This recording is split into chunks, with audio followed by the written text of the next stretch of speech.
My name is Dan Patrick, Lieutenant Governor, Acting Governor. The governor's out of state today on a day which is usually for celebration. It's a very tough day in Texas. We had a disastrous flash flood that hit somewhere around 4 in the morning. The rain came down 12 inches or more per hour. Within 45 minutes, the Guadalupe River, and many people watching or listening know that they have, maybe in the past, when they were younger, or taking their kids or grandkids down, you've tubed down the Guadalupe. That river rose 26 feet in 45 minutes. It was a dry bed. It had been dry. There wasn't a lot to absorb it. It went down the rocks, and it was a destructive flood, taking property and, sadly, lives. I know that there are anxious parents watching, wanting information. We have the best rescue teams and response teams in the world in emergencies. Currently, we have 14 helicopters in the air. I've been receiving calls on my personal cell from people who know someone or have someone that was in one of these summer camps. We do not need anyone showing up with a drone. We do not need any more personal helicopters. I know it's been offered. We do not need more additional air assets. We have 14 choppers in the air. It gets dangerous even with that many flying. So I know some of you have said, oh, we can be there, we can help. We do not need any more helicopters or drones flying in the area. We have 14 choppers, as I said, 12 drones, 9 rescue teams, swimmers in the water, rescuing adults and children out of trees. We have 400 to 500 people on the ground from all of our various units, and Freeman Martin, our director of DPS, can talk about the various units who are there. For the parents who are waiting, particularly that had children in Camp Mystic. Camp Mystic is a camp that has over 750 kids. Right now there are 20-some that aren't accounted for. That does not mean they've been lost. They could be in a tree, they could be out of communication. We're praying for all of those missing to be found alive. We're doing everything we can to get in there. We have the game wardens. You were the colonel of the game wardens, Pete, walking in by foot, driving, dropping in the water, whatever we can do to find everyone we can. That camp is divided into 2 banks. For those of you, parents who have children at Camp Mystic, this is a notice they sent out. They know all of the names of the parents, all the email addresses, all the phone calls, all the cell numbers so they can make the calls. Their following message: we have sustained catastrophic level of flooding. We have no power, water, or Wi-Fi. All Cypress Lake campers are accounted for. So if your child was in Cypress Lake, that camp is divided into certain areas. All Cypress Lake campers are accounted for. All campers on Senior Hill are accounted for. If your daughter is not accounted for, you have been notified from the camp. If you have not been personally contacted, then your daughter has been accounted for. I want to repeat that. And this is not from the state, not from the government. This is from the camp director on the ground. If you have not been personally contacted, then your daughter is accounted for. Instead of telling 700 or 800 parents your daughter is accounted for, they're calling those parents with the news that their daughter is not accounted for yet. They're working with the search and rescue with the state, obviously, and I know I've had parents. I have 8 grandchildren. I know if it was one of my children and I would be tempted to want to drive there from Houston as well, but we're asking people to stay away from the areas. There's flooding in many roads are impassable, major roads, minor roads, and once we're able to get some of those roads clear, when the rain stops, then we have 10 buses ready to go in and pick up the kids, and we'll find a point and announce it at that time where you can be reunited with your child and hug them hard, because you know they're frightened. But again, out of the over 700, we have a number of about 23 not accounted for.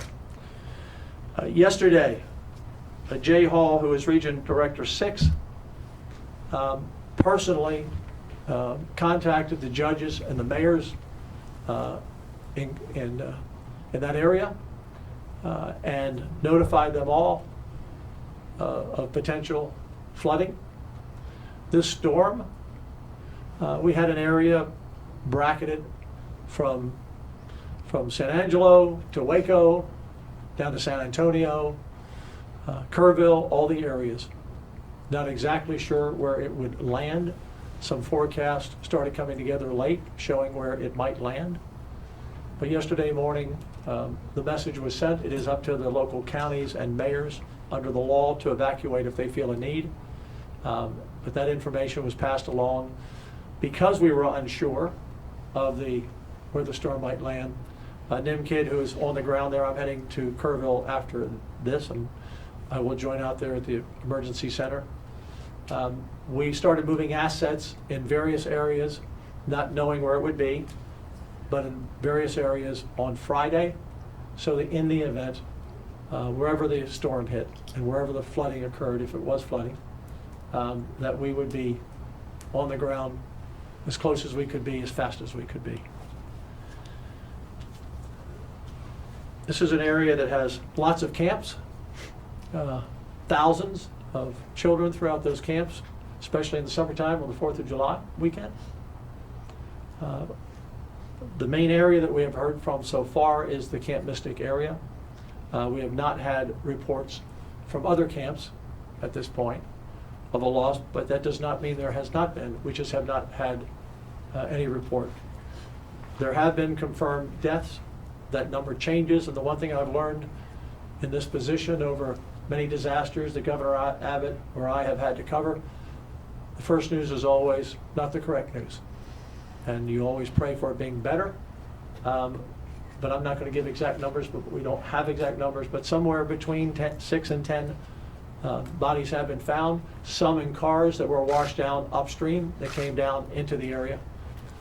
Some are adults, some are children. Again, we don't know where those bodies came from, and was it from camp? Or was it from one of the many homes that are all along the Guadalupe River? We just obviously don't know that at this time. I want to turn it over to our Director, Freeman Martin, to talk about our response from DPS and the other agencies. Governor, thank you. This is it's a tragic event. It's going to be a mass casualty event. We know that. We prepared, we moved resources into the area. This is a Texas response. This is not DPS. This is the Texas Military Department, Texas Department of Public Management.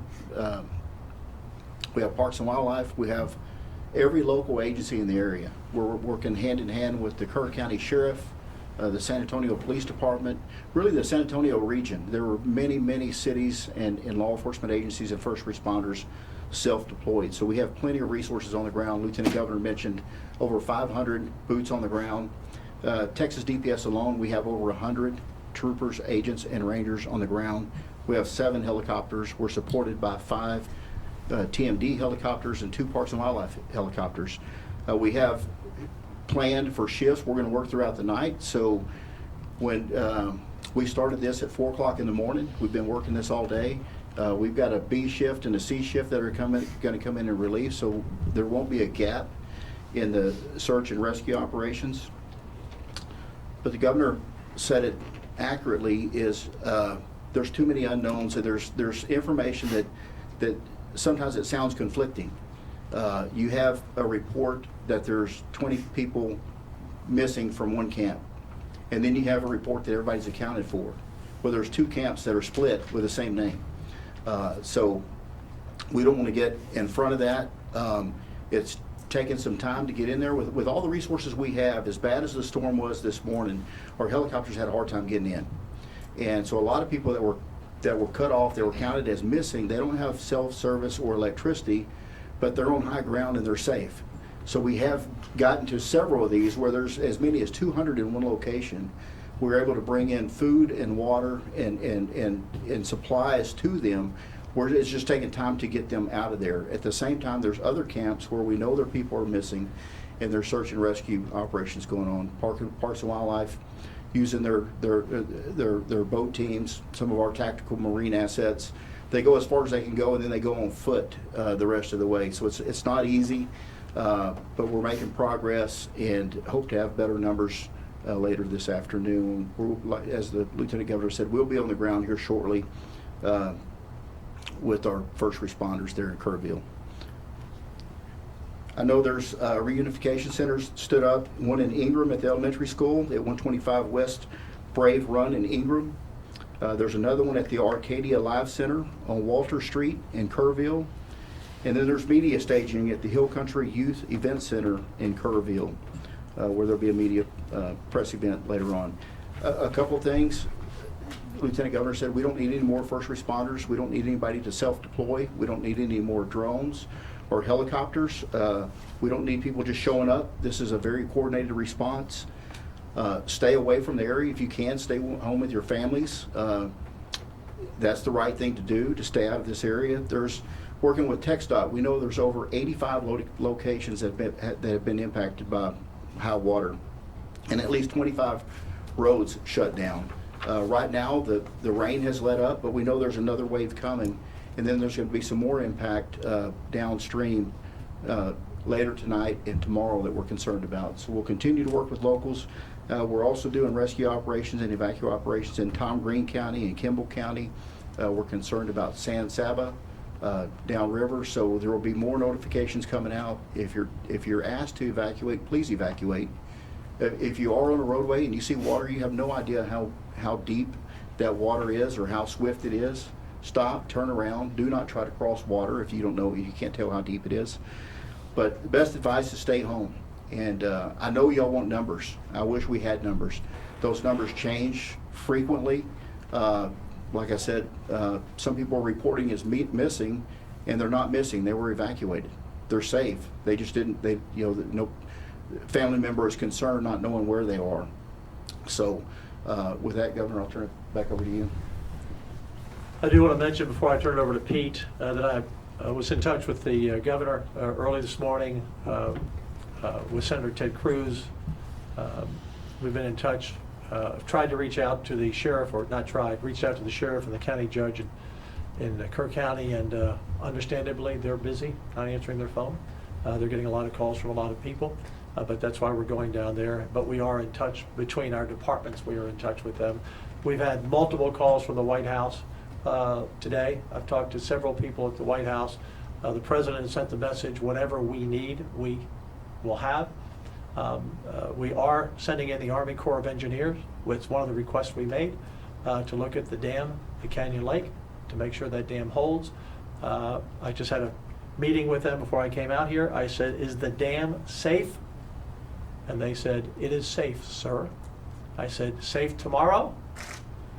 It is safe, sir. I said, well, if anything changes on that, you call me on speed dial immediately. But right now, the Army Corps believes that dam will hold and is safe as we sit here today.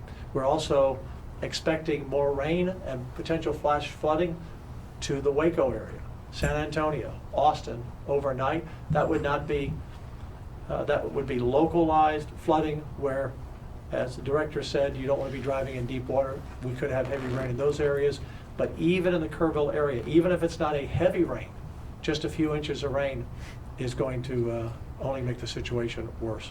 Let me turn it over to Senator Pete Flores, who represents that area, along with House Member Wes Verdell, who reached out to me earlier today. I know he's from Brady. I don't know if he's waterlocked or not, because some of those roads are cut off, but we appreciate him reaching out. Senator Flores.